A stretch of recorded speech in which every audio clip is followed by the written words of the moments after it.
Hey, good evening. I've kind of just been resting today. I went to my orientation and it went really well, and I'm excited. And I was considering not going to the Bar Harbor tomorrow, but I feel like I have to at least give it a shot. She said if we do about 1,000 in sales, and if I make 20% on average, that's $200. And then you tip 20% out to the kitchen, and that's what gets me is whenever. Well, I don't even want to like start saying stuff, so I got to be careful what I say because, yeah, I don't want to talk down a place I'm about to work. But I remember it used to at least be illegal to have to tip out the kitchen, which I'm sure a lot of people are like, well, why don't they deserve tips? Well, it's because a guest can't come in and just write a TripAdvisor about the kitchen and say that this person looked at them funny or make some story up. You can just get fired because someone doesn't vibe with you, you know? Just the way you have internet trolls, you got like restaurant trolls, and someone could just just not vibe with you for nothing you did wrong, make up a horrible TripAdvisor review, or like, crap, someone on like my YouTube who's trolling, they could just, not to give funny ideas, haha, but yeah, they could just write a bad TripAdvisor review, and then bam, you can just get fired, you know what I mean, in the front of house. Also, when you're serving booze, you can get put in jail, pay a $5,000 fine, not be allowed in your industry for like a couple of years. Like, there's huge repercussions, and you have to like use a lot of discretion. And at the same time, if you're selling and upselling, you can like bring in an extra like tens of thousands of dollars in profit by being someone who sells a certain way. So, in my opinion, I think that you're not really supposed to tip the kitchen because the restaurant's supposed to pay the kitchen. You know, they'll use the whole concept that,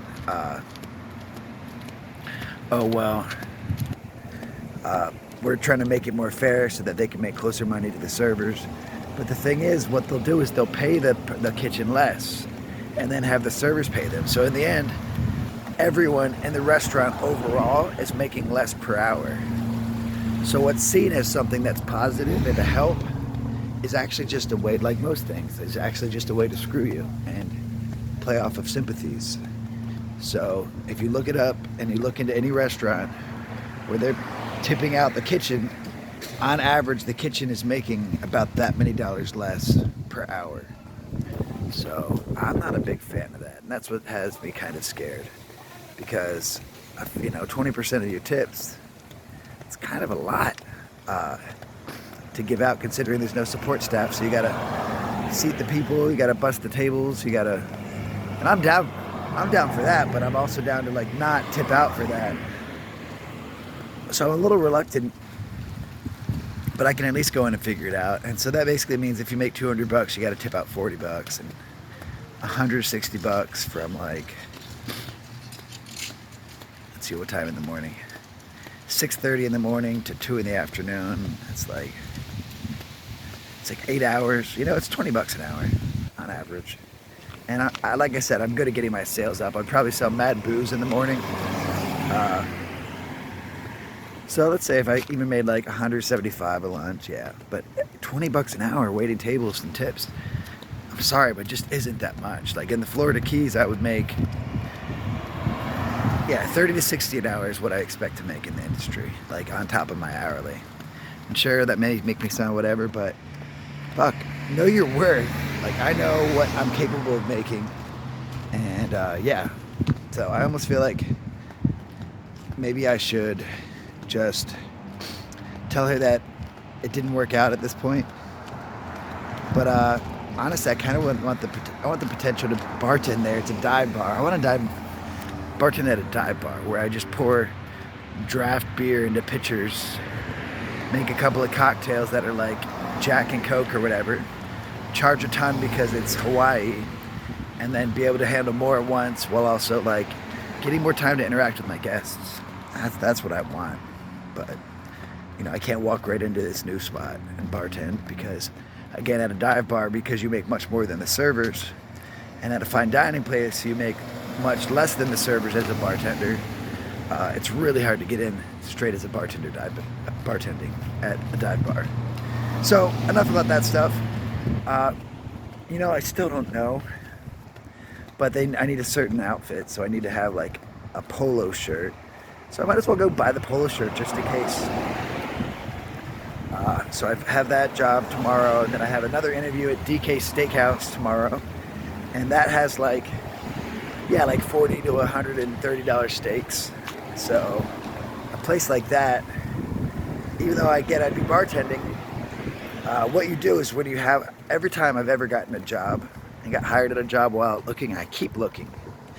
Not because I'm a weirdo who doesn't want to work or whatever those silly trolls who don't have any place on my channel anymore want to say. Yeah, the reason I do it is because once you're walking tall and confident, once you have nothing to lose, yeah, you can get farther in your job interviews. You have some negotiating power. Like, if I've already got jobs lined up, where literally a Filipino wants me to stay and I could do one night a week, I could potentially do like back-to-back doubles at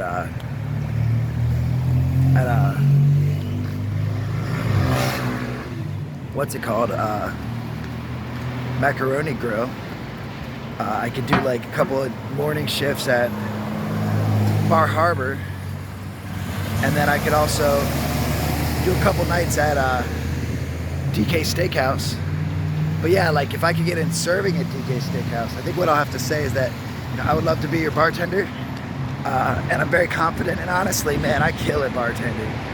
But I'll tell them that I would love the chance to be able to serve as well, so I could get the bigger picture of the restaurant, that serving and bartending will make me both a better server and a better bartending than doing one by themselves. Because that DK Steakhouse place, holy shit, I'll probably make, I mean, yeah, again, I want to be making like $300 to $600 a night in tips. And then I want to be making like $150 to $300 an afternoon in tips. And then I just want to work like 5 solid days in a row. And so let's see, that's an average of $450, and that's an average of $200. So I really want to make an average of $650 in tips a day, 5 days a week. My goal is to break $3,000 a week, and then do that for like the next 12 weeks, and then, you know, basically have about 30 grand to be able to put towards, along with the money from my landlord once I like actually get a lawsuit against him, and the money that I'm already gonna have to get from him. We're basically saying that I could potentially, in that circumstance of just working my ass off, I can afford that camera without even getting a loan. Which I know some of you think that's crazy, and I know I probably am breaking my grandfather's rule. I shouldn't be talking about money. But I'm gonna keep looking until I find those positions. And because that's what people do who don't settle. I know a lot of you get it, and thank you. But I'm gonna make it happen, and I'm stoked because Japan opened up. They allowed the Japanese to come back without quarantining for 2 weeks. So now all of a sudden our main people, they're coming, and 80% of our tourism is Japan here in Honolulu. So basically lots of money is going to start rolling in. The Japanese are so kind, so respectful, they have lots of money, and they tip well. You know, you tell them what the most expensive wine is, and they love steak. They love steak. You tell them what the most expensive wine is, you let them know you get what you pay for it. This is our very best. You let them know once they order it that, just so you know, it is rather pricey, and they're just like, yes, please. And with someone like me who is an unshamed upseller, yeah, the Japanese and I will get along well. I need to start learning some Japanese, and now that I'm going to be at another Italian restaurant, I think I might try to learn some Italian. So if anyone has any tips for how to pick up some basics of languages, I've always been good at what is etymology, which is the study of the root words. To me, it's all just coding. And being someone that's good at pattern recognition and codes, you know, I can like understand the pattern of sounds and what different sounds mean, and like even without having heard a word before, I can piece together what it means based off of its sounds in English.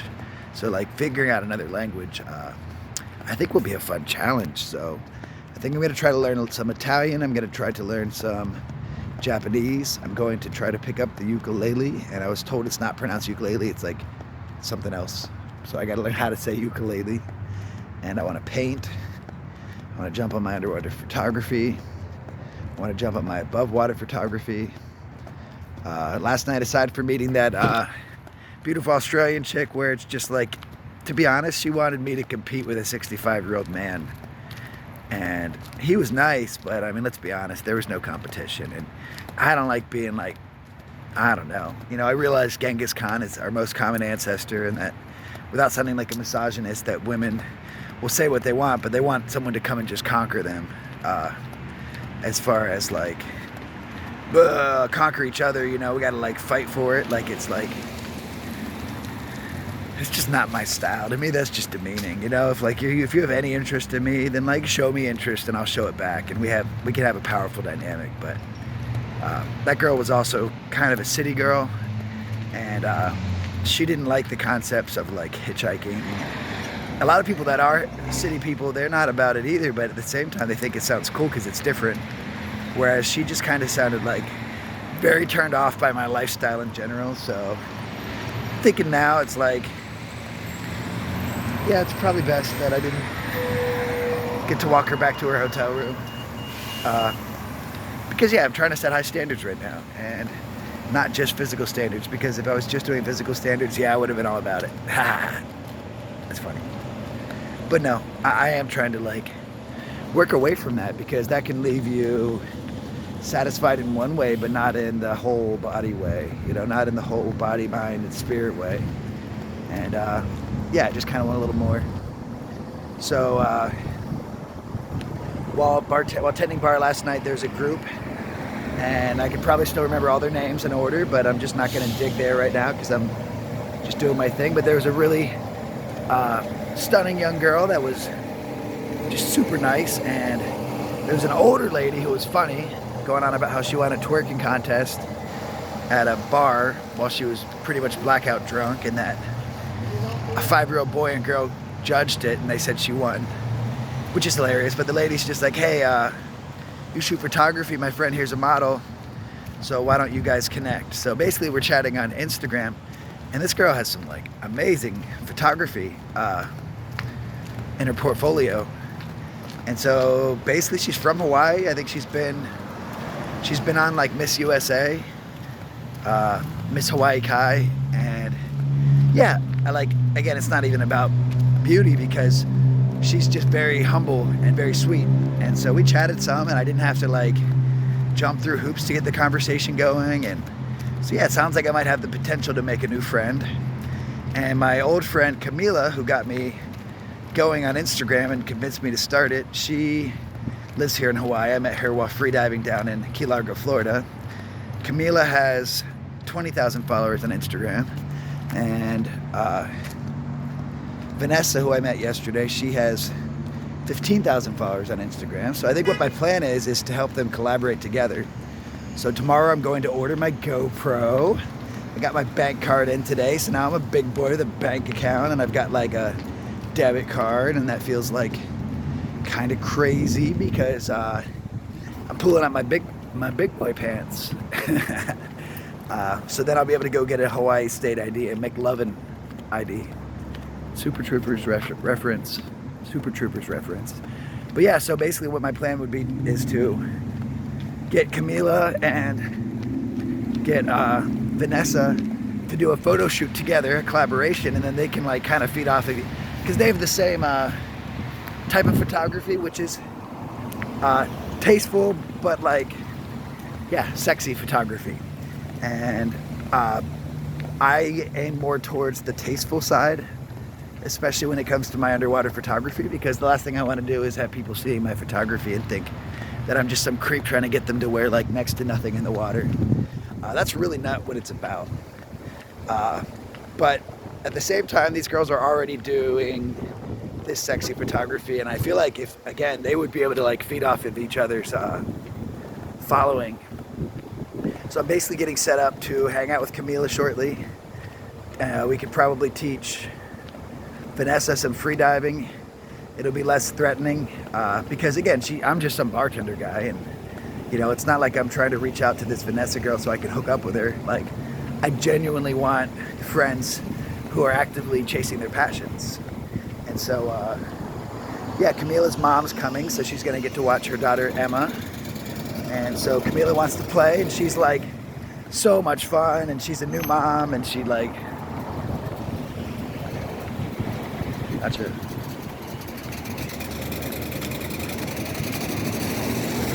Sorry, I don't like when people like, you saw me like looking at that guy. Don't roll up all fast and slam on your brakes when there's a passenger there.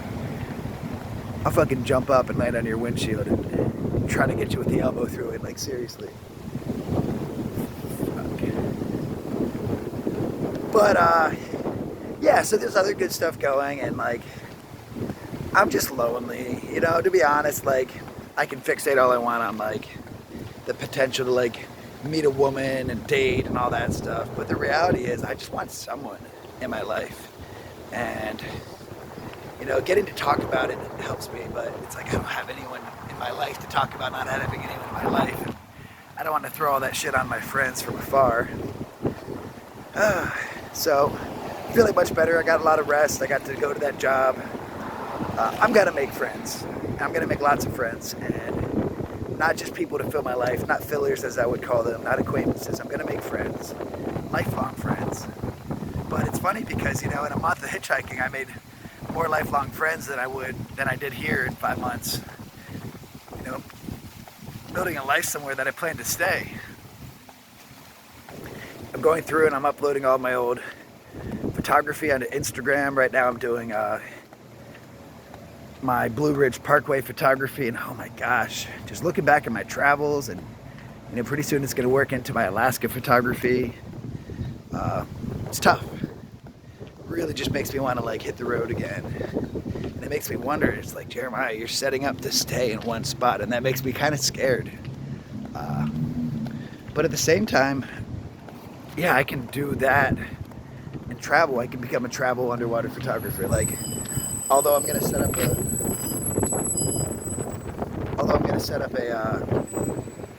a business based around being in one spot and shooting the photography, I can also roll with that and go place to place, shoot underwater photography place to place. So yeah, I plan to go international. I plan to keep exploring the country. I plan to hike the Appalachian Trail the whole way through, maybe the Pacific Crest Trail as well. Like, I've got an itinerary that I need to meet. I've got plans that I want to fulfill and dreams that I won't let slip through my fingers. I've got lots of them. So I've probably got about like 40, 50 years left in my life. I really do take good care of myself. So I've got lots of time. As long as I stay active and eat healthy and stay positive emotionally and mentally, yeah, I can stay young for a while. Like, again, I'll be 40 next year. Like, I don't look that bad. You know, some people I see and they're like younger than me, and I'm just like, man, it's probably just the way that I'm like a little kid in ways. I'm like a little kid in a lot of ways, which some people would judge me for, but it's like, that's why I'm gonna stay young forever. Like, look at this smile. I'm a cheeser. So yeah, I have a lot of time left in my life. Like, I'll probably be able to be active like this like 25 more years. It's weird because I spent the last 10 years you know, chasing after my father's dream, going the places he was. And it's been beautiful, and it's nuts because after my parents split, that's what he had. He had 10 years from age 47 to 57 before he passed. Way too young. But yeah, it's kind of neat that I spent as many years chasing my spiritual journey to find peace between my divine masculine and divine feminine energies, where some of you might not understand what I'm saying, but maybe I'll talk later. That's kind of the hippie talk, but I believe it. We have both masculine and feminine in us, and each of us. And I'm not talking about like any of that weird, like, pronoun me the right way stuff. Sorry. Love you guys too, but I don't identify with all of it. Yeah, I'm just talking about how we all have testosterone and estrogen, and that we're supposed to find the balance of our ancestry from each side, and And that's what a lot of this journey was. And I got to do that with my mom towards the end, and I did that with my dad through the beginning. And I feel like it's really balanced out, and that's why I'm finally capable of reaching for the stars, and I plan to. So yeah, it's been about the same amount of time as he spent. Now I'm gonna try settling down some so that I can truly hit the road without any reservations. So I'm gonna go get a shirt at Ross, gonna go get some new toothpaste and mouthwash at good old Walmart, and then maybe find something to cook for dinner. That's what I'm gonna do. I'm excited to keep building up more clothes. I've got more of a wardrobe than I think I've ever had. Generally, I just wear these black shirts with cargo shorts, and I'll have that outfit like 8 times over, like Homer Simpson's wardrobe. But to be honest, if you look into it, which again is me just patting myself on the back and being a vain piece of crap. Just kidding. Why does it look like it's closed?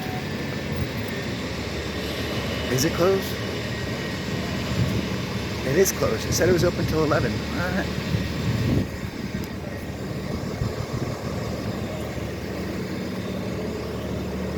Maybe I'm not going to that job.